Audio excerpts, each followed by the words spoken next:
When your heart chakra begins to become unblocked, unhinged, it's as if you've been infused with this unfiltered, unconditional essence of love inside of you. Suddenly, everything that you experience in your life is love. But it is not the same as when your Kundalini rises to your heart chakra through the Sushumna, or the middle, the meridian, the axis, the Merudanda, which is the middle channel, where both the solar and lunar energies congruate and meet at this point. It is not the same, folks.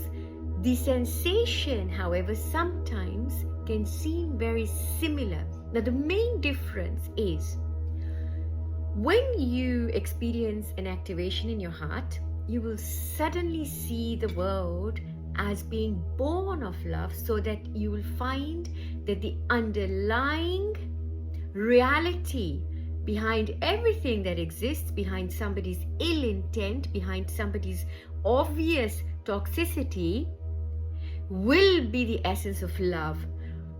Except in this case, because your heart is experiencing this infusion and this expansion, you will have no filters, and therefore you will almost allow whatever toxicity is happening in people in the name of love. It will make you a lot more understanding, and it is almost like people pleasing, except it is not. You're not doing it because you're trying to gain approval, validation, or it's not a form of you gaining some kind of self-acceptance. But this is where a lot of you experiencing a spiritual awakening, which may not necessarily have come to a stage of a Kundalini awakening, but during a spiritual awakening, during healing journeys, healing processes, and meditation, when you start to become aware of your chakras and you start to feel that awakening and the fluttering in your heart chakra, this is where, when there are clearly certain, say, signs when you should walk away from something, there are things to show you how things are, you won't, in the name of love, in the name of unconditional love. So everything will be fun and games and really dandy, because at this stage, you are coming from a place of love and light. You may have gone through this stage where everything that you do, you won't allow yourself to get angry, to feel all the other things that you're feeling, and you'll either be escaping from all of this, because what you're always, almost forcing yourself to feel is love. But for some of you, you're not forcing yourself to feel this, but it's like having this dose of oxytocin into your bloodstream, so that you're feeling this sort of love for everyone. And this means when you're experiencing an expansion of your heart, when you're experiencing this activation, say for example, you meet someone and it's clearly a relationship that isn't right for you, but because you've met them when you have no filters, and you're at that stage where, because you don't have any filters and you don't feel that the filters are what is needed, because the filters will work against you tuning yourself to love. It'll almost feel like I am not unconditionally loving when I'm not fully accepting and even allowing tendencies to even hurt you. Yeah? So some people may use you as a doormat. Some people might abuse you. Some people might clearly be taking advantage of you, because you've got this persona, right? You're sort of like this Mother or Father Teresa. You're sort of encompassing and you're enveloping yourself around everybody, but you're doing it in a way that is not causing an expansion of the love, because you can only ever do this when you are exploding with love. And it'll never be at the expense of your life force or your pranic energy. Yeah. When it is happening at the expense of this, so that you just keep giving and giving and giving, and you think that, oh, it's all love and light, to the point that you deny others being authentic, you deny yourself being authentic in the name of love. Now, the stages through which love or our love essence starts to unravel and unfold itself through the heart, it must go through recognizing that our love is not animalistic, it is not based on desires that are there just to fulfill the needs of our body, whether it's eating, the love of food, the love of people, having contractual relationships with one another, having transactional relationships, depending on where you are on the continuum of consciousness, to then realizing that no, love is beyond the body, love is beyond what we see, love is, all encompassing, to then going into a completely different form of love, which is everything. In between, folks, when you are having a heart activation, you can compare this to, say, you have people who can't feel anything. They don't feel anything. They don't feel the ramifications of what they're doing, how it's going to hurt other people. They don't feel the fellow man's pain. You don't feel compassion towards an animal, a plant. All you're doing is you're serving yourself. Yeah? That is not self-love. That is simply overindulgence, which is for another day. But when your heart starts to get activated, as we've covered in the post before this, you start to excuse others in the understanding that it is love. You start to become compassionate. You start to extend a level of understanding or allowing for the other person to be, though it may not align with you. So you're using that that's how it starts to sprout and how it starts to develop. Except, now, just because you have a chakra activation, it doesn't mean that the rest of your chakras are active and aligned and free from debris and hollow, right? So when you have the heart chakra activation, it doesn't mean that every other chakra preceding the heart or going from the heart will have become active or free. Whereas in a Kundalini rising, because a Kundalini rising requires a completely clear channel. That is not to say that you can't have a Kundalini awakening where you will have a spur. You'll have almost like, say for example, there's a flame and you have these sparks from the flame. Sometimes in a Kundalini awakening, those sparks will go into other channels, not the Sushumna, and we will mistakenly understand this as us having had a Kundalini rising, a full Kundalini rising. For the Kundalini to rise fully, so it's the whole essence of the flame. So you've got the bottom of the flame, that's where it's lit from, which is the Muladhara, but the entirety of the flame is going, so it's not the offshoots of this, there are no sparks. Like you have a sparkler, no. Or you have a fountain, no. This is the whole pond, the whole ocean is moving. And for that to happen, when you have that gush, it's going to need a clear space. So not only are the chakras active and they're working, there's no debris, but you are in balance. You are in balance. And which is why when it shoots up, it's going to shoot up completely.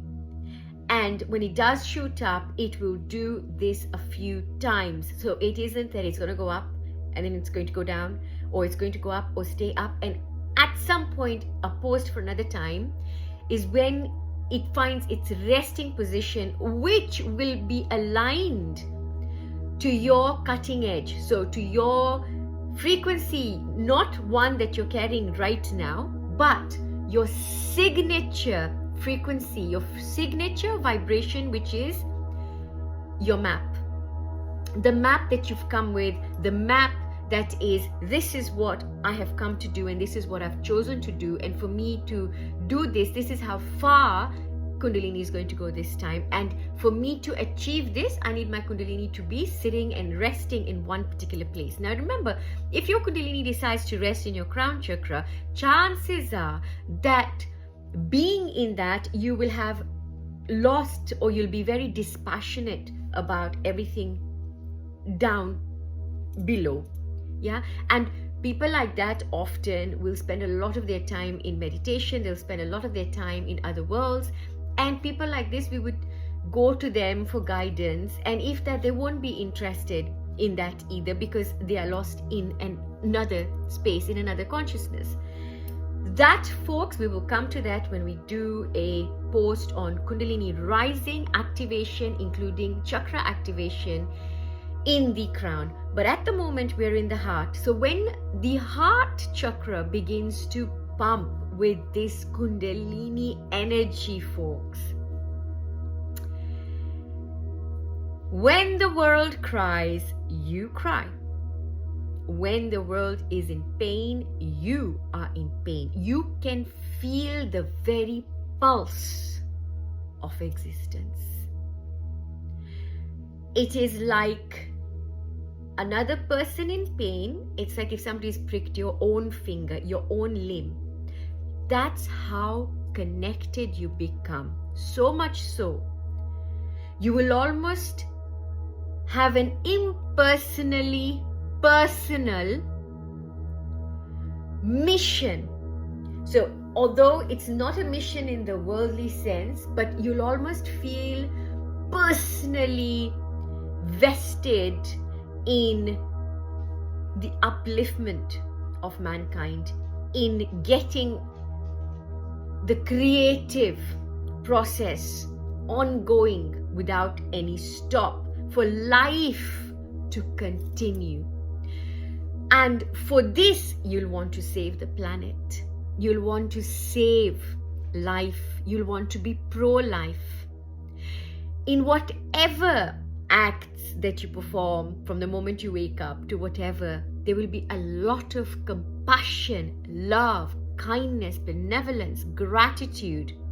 And none of these things will be defined. They will not be something that you're having to practice. It will become a very natural state for you to be in. Now, this state is full of abandon. You're not loving with boundaries. You're not loving with an expectation of how that love is going to be received, because by this point, you have married the self and love, so that now it's not self-love, but the self itself is love, and love itself is the self. There's no difference. There's no dichotomy.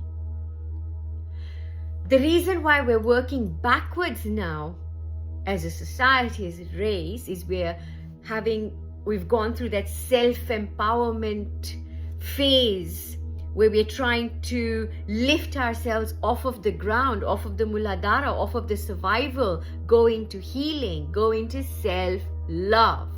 Get to know the self. But that self is the self that is the modus operandi of your physical manifestation of this existence, which is a very small part. So your Kundalini in the heart will look beyond the veil of illusion. It is a love, or it is beyond a need, a want, a desire. It is a state of being. And when you're in that state of being, you have copious amounts of energy available to you, because by the time your Kundalini has risen, you're pretty much free. You're very, very free. And when you swim in this unbound package of love that you now are, it's a very sweet kind of feeling where Life is a constant flux of love. Even behind the most heinous things that we see, you will be able to see behind them, but you will feel the kind of pain that it's like it's happening to you. Why?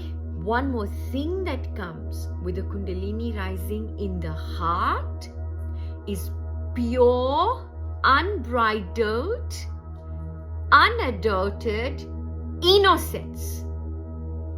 Remember, innocence. It is a love that is very, very pure, very innocent. And what comes to heart right now is Mary Magdalene, is Lalita Tripura Sundari, Bala Tripura Sundari. Yeah, you go to the very, very pure essence. Yeah, before there was sin. Yeah, before that essence was interfered with, that virginal essence. That love is the love that you enter into when your Kundalini rises at this point. This is very different from having a heart activation. During a heart chakra activation, yes, you will go through this period of allowing, of accepting, of wanting to help people, wanting to serve, wanting to get into projects for communities and doing things for other people, realizing that the other person is you. But it will come in stages as well. Initially, there will be a burst of all this love that is flowing from you. After a while, when you start to get tired, you start to have the fatigue, you start to find yourself amidst toxic relationships, you find yourself amidst toxic friendships, people who are over reliant on your energy and relying on how you make them feel. Yeah, because of that love and light energy that you're exuding at the moment, and you want to stay in that mode no matter what happens. Your words are kind, your words are full of this sort of lovingness, which almost enables everybody else around you, but it's at the expense of self-love. So at this stage, because it's a heart chakra activation, now this is where some of you will start putting in boundaries. You'll start now saying, no, enough is enough. It's about, I've got to have this in place. I need some filters. Now the beauty is when you've gone through not just your heart chakra activation, but the other chakras they're activated and they start to align, and you're now fully balanced.